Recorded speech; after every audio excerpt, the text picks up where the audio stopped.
तर पाहूयात महत्त्वाची बातमी। सैन्य दलातून निवृत्ती पण देशसेवेचे व्रत कायम। हवालदार गणपत गायकवाड। गणपत महादेव गायकवाड यांचा सेवानिवृत्ती गौरव सोहळा मोठ्या उत्साहात संपन्न झालाय।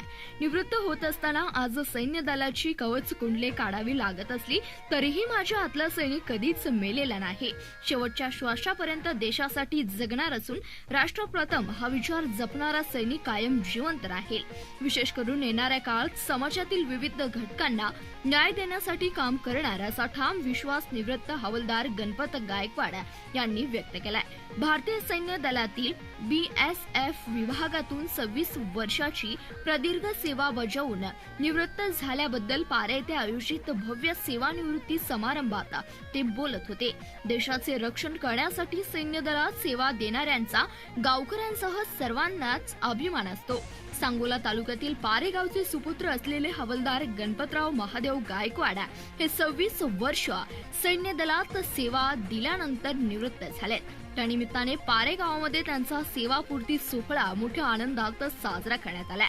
या विशेष कार्यक्रमासाठी सर्व नातेवाईक, गावकरी व तालुक्यातील अनेक आजी-माजी सैनिक मोठ्या संख्येने उपस्थित होते। हवालदार गणपतराव गायकवाड यांनी 26 वर्षाच्या कार्यकाळात देशातील विविध राज्यात सेवा दिली आहे। ते सैन्य दलात हवालदार या पदावरून निवृत्त झाले आहेत।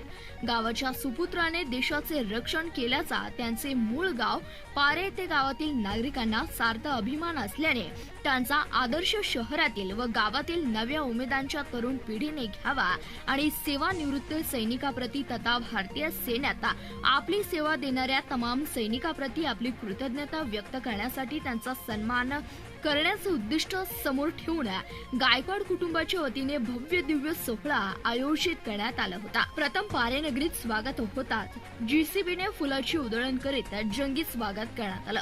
गावात असणाऱ्या श्री छत्रपती शिवाजी महाराजांच्या भव्य दिव्य पुतळ्यास अभिवादन करून घराकडे रवाना झाले। कुटुंबाच्या वतीने स्वागताची जोरदार तयारी करण्यात आली होती।